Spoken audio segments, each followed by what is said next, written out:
Hi scholarly friends! Today I'm going to be talking about what makes a winning product and what 3 criteria you should look for when you're selecting a product. And I'm also going to be giving you a lot of examples of past winning products just to kind of give you help so you'll get an idea for what a winning product looks like, which is going to help you a lot when you start doing product research.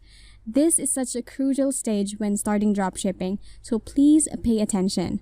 Before we get into the video, please subscribe to our channel if you haven't already. Be sure to hit the notification bell so you can be notified when we publish more videos. Don't forget to like this video. It lets YouTube know that content like ours is valuable to others. So there's 3 main factors.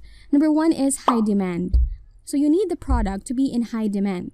Now, this is sort of a no-brainer, but you need to pick a product that's in high demand if you're going to scale it a lot. So there's 3 main ways to assure that a product is in high demand. Number 1 is that it's a needed product.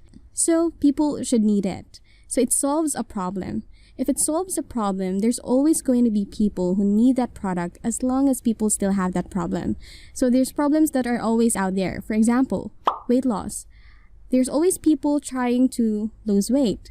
So whenever you have a product that's for weight loss or for shapewear or to deal with the problems that come with being overweight, there's always going to be people interested in those problems. Another one is teeth whitening products. There's always going to be people who have yellow teeth, or there's a lot of examples like that. But as long as people have a problem, for example, posture, that's why the posture corrector store did so well, is that a lot of people have this problem of poor posture, and so people need it, and it's in high demand. There's also other ways to ensure that a product is in high demand. For example, if you have a passion-niche product, for example, if you target something for dogs, like one store that did really well in the past, it's called pupsocks.com, and they did custom puppy socks, and these custom socks, you basically will upload a photo of your puppy, and then they would print your dog's face on the socks and send them to you. And so this is a passion niche, right? So it's always going to be in high demand if you target dog lovers because they love dogs, right? Anything with like a photo of their dog on it, they're going to want to buy it. Or for example, like fishers, that's a very niche thing that we're super passionate about, fishing, and you offer them this revolutionary fishing tool. Odds are that they are going to be interested and that there's going to be demand for your product. So that's another way to ensure demand. Now, the third way is trend. Some products start trending, and when they start trending, it becomes a word-of-mouth thing that people are talking about. People have heard of it, and a lot of people are on the fence whether or not they should buy it. So if a product is already trending, it's in high demand, and you can take advantage of that. An example of that is the fidget spinners. Fidget spinners blew up, and if you look up the Google Trends for fidget spinners, it's basically like goes up, and then it goes back down. And you could have capitalized on that if you advertise fidget spinners during the peak of that bubble. If you ran like Instagram ads for fidget spinners, you would have gotten a lot of sales because a lot of people were talking about it. A lot of people want a fidget spinner. But unfortunately, it completely died off because that was just a trend. So for this high demand factor, you want to look for at least one of those things. It should be a need, or a passion-ish, or a trend. If you can combine a few of those, that's even better. For example, if there's a need and then there's a trend, and that's exactly what I was looking at for the posture corrector store. There was a need, so it solves a problem. It solves the problem of poor posture, and there was also a trend. It started trending. So you want the product to be in high demand. You want to combine as many of these factors as possible. If you have just a product that solves a problem, that's usually good enough. But if you combine that with trend, that's even better now. Now, another factor is low availability. So this is basically just basic economics, right? High demand, low availability. That's what is a good business opportunity for you.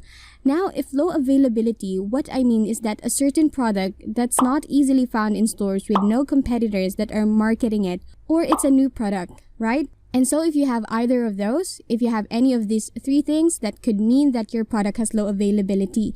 A good one is that it's not easily found in stores, right? If there's a certain product that you can't find anywhere else, you can't find at the local Walmart, you can't find, in any brick and mortar stores, that's a good sign. That's a really good sign. Now, pretty much every product is going to be on Amazon or on eBay, so you don't want to let that stop you.